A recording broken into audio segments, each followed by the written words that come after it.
Access, an inside look at what it takes to operate Iowa's largest entertainment and convention facilities. This is Iowa Events Center All Access from Iowa Everywhere.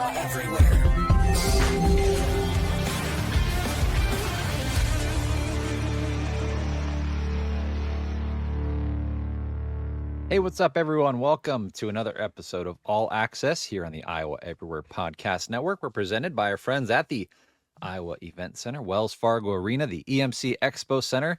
It's been busy down there. You guys just wrapped up your first kind of in the comedy week that we have with Shane Gillis, a big concert. You had Des Moines Con come through the convention center, Adam. It's been kind of busy as you get into these summer events. It's been busy. Des Moines University graduation just took place as well. So, Yep. We're right in the middle of that graduation season. What we have deemed our comedy season as well, with Matt Rife coming up this weekend. That's right. It's a busy weekend. Des Moines Con went well. Everything, from the Shane Gillis show to DMU graduation, all was good. So we're looking forward to a good week this week as well. Packed it into Wells Fargo Arena for your biggest comedy show you've ever had, and it's cool to have these big comedians that come through Des Moines. And a lot of times they'll play Hoyt Sherman or the convention center or the Civic Center, but now that you guys get these big name comedians through your building, that's pretty cool. Yeah, comedy has grown exponentially over the 20 years that I've been doing this, and we've always done some shows. We've done Jim Gaffigan a few times, we've done Jeff Dunham a few times, and they bring in a good crowd. But then you get to like the Joe Rogan, who came in and brought out a huge crowd, and Adam Sandler, and you're just seeing a lot more of them hitting arenas, which will be interesting to see this weekend with Matt Rife, as he does so much crowd work. It's like, it's a bigger crowd, but you still only have focus right in front of you, when you're on that stage and with the lighting. So it'll be interesting to see how his show goes. The tour's out now, so he's famous for the crowd work, so we're looking forward to that. I wonder too, Adam, how much like platforms like this, like podcasts, have helped with comedy too, because a lot of these comedians they tour around, but a lot of these, a lot of their fans are connecting with them through these daily or weekly podcasts that they're doing. Joe Rogan, probably the biggest example, but Shane Gillis, I think, probably has his own podcast, and a lot of these other guys are doing kind of their own podcasts too. So, yeah, I think podcasts have been a huge piece. The other piece is so many more comedians are putting up clips of their shows on social media platforms, whether it be YouTube or TikTok or Instagram or wherever. So you're introducing a wider audience to your comedy through these little snippets, and I think that draws people to the show. Bergazzi's done a ton of that. Matt Rife has a ton of hits out there, and it's very interesting because you still get to these shows and they don't like to have media present in the event, right? They don't want a reporter to come cover the event or a photographer to come in and take photos. They want to control that content that they let out. Which makes sense, right? They're working on new material. They're working on things for their next, Netflix special or whatever.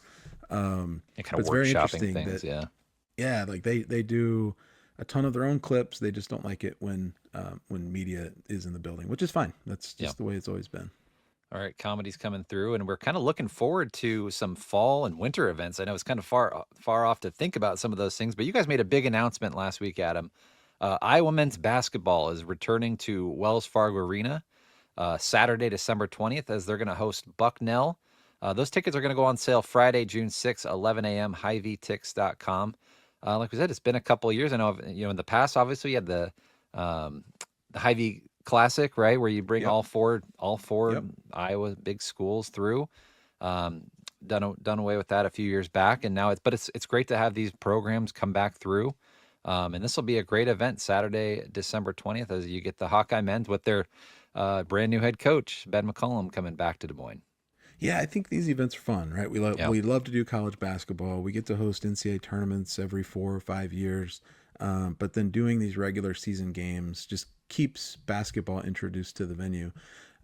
This deal, we've got a great promoter on it. Maury Hanks is the guy's name, who did the doubleheader with us a couple years ago. He works with a lot of college programs in terms of helping them with travel and some of those overseas trips they take, and produces some of these games. And this is not something that just comes together in a couple weeks. I mean, this has been talked about for about a year. We've been working with Maury to get this done. Contract was signed when McCaffrey was still the coach, so it's not like McCollum came in, got the job, and then wanted to come to Des Moines, to rub it in Drake's face or just to get into the big market. This is something that was on the calendar for us during last season while McCaffrey was the coach. Well, it's one of those interesting things where, McCollum did bring a lot of those guys over from Drake. So there's a lot of players that people are going to be familiar with. Obviously, one of the best point guards, Bennett Sturts, is going to be in the building. And, it is a non-conference game kind of around that Christmas time too. So you're going to have a lot of people back in Des Moines and maybe a lot of people interested in warming up inside. Well, Wells Fargo Arena will be the Casey Center then. Yeah, I think the great thing about this game, you mentioned the Drake players that now play for Iowa that'll be coming back. Trevin Jurek, the all Mr. Basketball in the state of Iowa for 2025, committed to Iowa, will be there. He's won 3 state titles in a row with Valley. At Wells Fargo Arena, and now will play for the Hawkeyes. Bucknell's got a Valley product on their team as well, who had a good season last year. So, yeah, I mean, I think the great thing about this game is, you talk about Iowa City being about 2 hours to the east of us. Well, on a midweek game or even a weekend game, if the timing's not right, it's hard to get from Des Moines over there or anywhere west of Des Moines to travel over for a Hawkeye basketball game. So this gives everybody in central Iowa, the western part of the state, an easy way to come down, family-friendly pricing. Prices are really reasonable for this game, and introduces Iowa back into the capital city as well. Any discussions on bringing the women's team back? I know they just had so much momentum, obviously, with the Caitlin Clark coming through the last few years, and you guys had them in the building 2 years ago, obviously. But has there been any discussions about bringing maybe women's game back to Wells Fargo Arena? Not that I've heard of. I'm sure the discussions have happened. Yeah. I think it really depends on when we work with Maury on these games. It's what does he think is the best fit, or what does he think he can get accomplished for that particular year. So we'd love to do it annually. We'd love to do a game, maybe get Iowa State back into the arena, get Drake in, or, maybe it's even 2 teams from outside of here that can come in. We have a lot of our facilities that are hosting, big non-conference matchups in their buildings. I think Iowa might be going out to Acrisure Arena in Palm Desert this year, which is Acrisure Arena is managed by Oakview Group as well. So, non-conference neutral site games are a thing. We'd love to host more of them. Yeah, and you're starting to see more. Iowa State's going to be hosting a exhibition game with Creighton. Some of those, so you're getting some more of those games out in the open. Some more potential for you guys to maybe pull into too as well. Even if it's not Iowa State, Drake, UNI, if it's a regional team like a Creighton or something like that, could be interesting to have them in the building because you have a lot of fans that will come and travel from those outside areas and just to watch some high level basketball too. And I know you guys are going to be having the NCAA tournament here in a few years too. So good to have basketball, some high level basketball in the building. And as you guys kind of ramp up to hosting that again in a few years. Yeah, and it's right at the beginning of the Iowa Wolves season. So it's a good opportunity for us, for all of those people that are coming to the Iowa game at our place, to really cross promote and talk about the Iowa Wolves and their season coming up, or the Iowa Wild the hockey team. So getting different fans. What we've always said is the diversity of entertainment that we can host, whether it be Kings of the West tour or college basketball or a country show or a family event. By bringing different types of events in, you bring in a different audience each time, and then they see what else is there. So then, they might not hear about the Iowa Wolves where they're at, but they came here for the Hawkeye game, recognize that we've got a basketball team, so maybe they'll come back in the future. Yeah. Okay. So those tickets, once again, will go on sale Friday, June 6th, 11 a.m., HighVTix.com. That game's not till December, but good to get those tickets early. And like you said, they'll be at a pretty reasonable price for everybody, right? Yeah. And believe me, it's weird to talk about, hey, this event's in December at Wells Fargo Arena when we know it's going to be Casey Center starting July 1. But, obviously Wells Fargo paid for naming rights for 20 years, so they're going to get their 20 years. But, yeah, we're excited that it'll be the first college basketball game we've had inside Casey Center once it makes the transition. So, and I know you guys are, looks like maybe next Monday or so, you're going to start transitioning some of that signage, so people might see some work going on around the arena. Yeah, it's time. We're 30 days out now. It's really quick coming up to Casey Center. We've already done some updates throughout May, like our event level and our stairwells and things have new signage. We got rid of the red and yellow signage that was in there that were kind of Wells Fargo colors. So we're getting a whole refresh in the interior throughout the month of June. Really, once next Monday, June 9th hits, you'll start to see the transformation on the exterior. So the Wells Fargo Arena signage will start to come down, weather dependent, starting on Monday, June 9th. It'll take us a couple weeks to first get that signage down, and then paint the supports that are there, and let the paint cure, and get ready to put the new signage up. And then probably around June 23rd, so after 2 weeks, you'll start to see the Casey's Center signage going up on the exterior. Man, it's a whole operation. It's one of those things too, because you guys just made that switch over from Hy-Vee Hall to EMC Expo Center. So there's probably some signage in there that's also going to need to switch back over too, as you kind of the wayfinding, as people park and make their way through the skywalk and say, well, not Wells Fargo Arena anymore, Casey's Center. So little things like that. I feel like we've been doing this for a long time. We made the EMC Expo Center transition. Shortly before that, we transitioned the Iowa Hall of Pride to a new junior ballroom space. Right. So all of our directional signage for the Hall of Pride had to be updated to the junior ballrooms.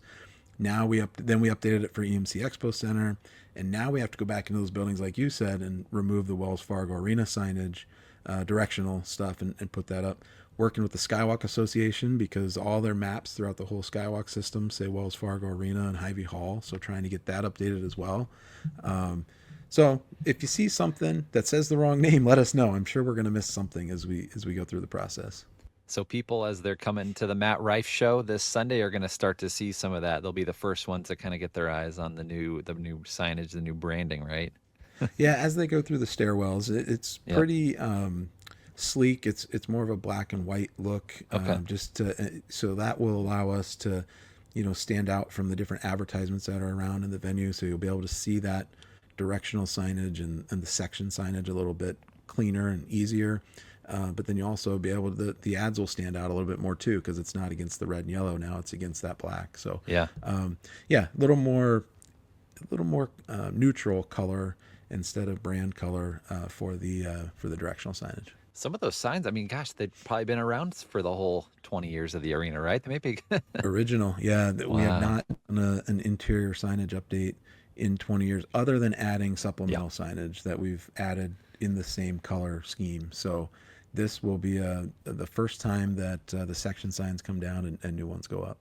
Awesome, cool. A lot of work still to be done, but it'll be cool to see you guys working on the interior, and the exterior will be the kind of the outward facing signage that people will see as they drive across the bridge and head into Des Moines. So right, and also later this week, a little preview for our audience, we'll be launching, because Casey's will have a storefront inside the arena. It obviously it's only open during events, but that's where they'll serve the Casey's pizza from and assorted Casey's branded snacks.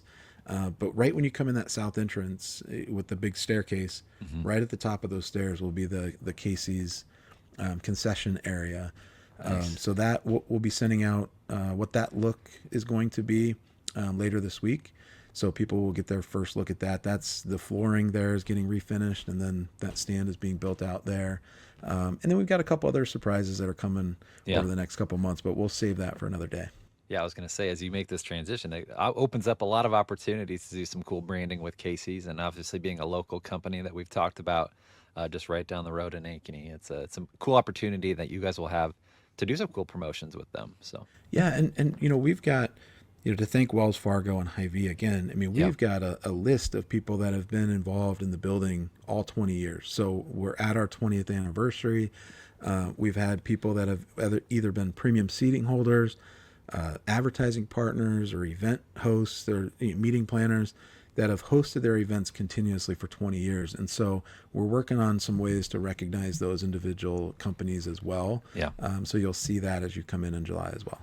I got an idea for an upcoming show as you guys are doing this transition, as we kind of look back on the 20 years. It'd be fun to kind of go back and do maybe 20 of our your favorite shows that have come through, or something like that, like a top 20 list, or maybe even year by year your favorite shows that came through each year, or something like that. Because how long have you been with the arena, Adam? Have you been here the whole time? I've been there the whole time, yeah. So I started on Valentine's Day of 2005, and we opened the arena in July. So wow. I've seen everything. If you got a question on something that happened, hopefully I remember it still. Let's do that. I think that would be fun, because you've seen, or you've been around for all these shows, so it'd be maybe test your memory a little bit. You probably have a list of everything that's come through, so that would be fun. I can't say. I mean, actually 2005 was the year that I moved to Iowa from California, so I was really. Yeah, I the first concert I can remember going to at the arena was The Who. I think that was maybe 2006 when they were doing a tour. So Dad was a big fan of them. So I think that was the first concert I remember seeing there. It was a great show. I just remember the first concert that I after I started working there was in Vets, and it was Motley Crue. Oh, And, wow. I'm In fresh out of Vets too. school. I'm just a young guy. And if you remember the old Vets Auditorium, there was one entrance. It was at that west side of Yep. Vets where you came in. Right now it's the West Plaza of Community Choice Convention Center. But there was that one spot. And back in 2005, you're getting people to handwrite their email address on a slip of paper to join our email clubs so that we can Yep. notify them about events and things. Yep. And the doors were delayed. So think about the crowd that goes to a Motley Crue show, Oh, man. all jammed into that lobby, wanting to get inside the doors. And who do they see that they can yell at? Some kid fresh out of college is trying to get you to sign up for an email club. Oh, my gosh. So that was a very That's interesting great. night, introduction into the live events world. Wow. Wow. Yeah, I never made it to Vets for a concert, but I've heard stories and I've obviously seen pictures. You guys have a great display there too of some of the old concerts that have come through there too. So obviously Yeah, that's that that's now the that's a good convention piece. space too. So yeah. It is, but they did a great job when they renovated it to really Yeah. play to the history of the building, and that piece gets talked about a lot. If you go through the West Plaza towards the Skywalk, you'll see that all old tickets and photos and basically a timeline Yeah. from 1956 to 2008 when the last concert was held in there. Yep. All the shows that were there. So Very cool. All right. So we talked about kind of the things that are happening this week. Again, we'll mention Matt Rife, Sunday, June 8th, the big kind of wrapping up your kind of week of comedy between Shane Gillis and Matt Rife. But limited tickets still available for this kind of upper level for these, right? Yep, tickets are still available for Matt Rife, and the thing that I'll just caution people is if you're a ticket holder for Matt Rife, get there on time, right? So, comedy shows once they get going, they go. The opener comes up, and Yep. kind of those warm up acts, they come up one after another. So you don't want to miss any of the show. It's where you can first find new comics maybe that you haven't heard of before, and then you can start following them and follow their career. But get there on time, and we'll have a great show on Yeah, Sunday. little different than a band where they have to set up, the tech has to come set Right. up the all the instruments. They move pretty quick, but still a great show. And obviously, you're right. Get there early, get your drinks, get your food, and come enjoy a good night of comedy. And like you said, this will be a fun show. Crowd work involved, and uh, yeah, it'll be a great show at Wells Fargo Arena. So looking forward to that. Just a couple other housekeeping items. I know you wanted to touch on a few things. We've talked about the Wild and Out show that was kind of rescheduled. That has been canceled, correct? That has been canceled. Yep. The Okay. promoter notified us Tuesday of last week that he needed to cancel it. I don't really know the reason, but he had to pull the plug on that show. So we have notified all the ticket purchasers that event is canceled. So we'll miss out on Nick Cannon. Oh, okay. Well, hopefully we can maybe have them back sometime soon. 'Cause that was an interesting concept for a show. Obviously, kind of the nostalgia of the old show that was on TV for a long time, bringing that on tour. So we'll stay tuned to that. We'll see if anything comes back or if they tour again. And then finally, we have a big announcement that you guys are going to make. Another comedian coming to Des Moines. Right. Gabriel Iglesias coming in. Fluffy. Fluffy's coming on October 19th. So Okay. those tickets also go on sale this Friday at noon at highvtix.com. And excited, again, great comedian, been around for a long time. I think he was at the State Fair recently, Yep. but always puts on a good show. Very engaging and high energy. So we're looking forward to having Gabriel Iglesias here in October. Yeah, that's right. He was at the State Fair, I think, within the last couple of years. So cool to have. Gosh, man, you just keep bringing all these comedians through. And so those will go on sale Friday, June 6th as well. So a couple of things that'll be going on sale on Friday, right? Yep, you got the basketball on sale at 11, and then the Iglesias on sale at noon. He's been touring for a while too. Gosh, he's been around for at least 15, 20 years now. Yeah, long career. So a lot of material there to try to put a show together for the tour. Okay, cool. So stay tuned. Look for more announcements on that. Tickets will go on sale Friday, June 6th at noon. HighVTix.com is the place. So, man, that's you guys are loading up for the next the coming year. I know you guys are going to slowly have more announcements coming out about shows and stuff coming through the arena. So stay tuned. Yeah, I mean it's lining up to be a great fall. When Yeah. you go from Breaking Benjamin, 3 Days Grace, you got Aldine and Eric Church and Brandon Lake. So we've already announced some things. We'll have more announcements here coming up hopefully soon. But it's looking like it's going to be a pretty good year at the Casey Center. Casey Center. All right. Make sure you're following Wells Fargo Arena on Facebook, Instagram, the Iowa Event Center as well. Great website at iowaeventcenter.com. And HiVTix.com is the place to find these tickets for all of these events coming to the great city of Des Moines, Iowa. All right, Adam, appreciate it. We'll see you next time. Appreciate everyone for tuning in to another episode of All Access presented by the Iowa Event Center here on the Iowa Everywhere Podcast Network.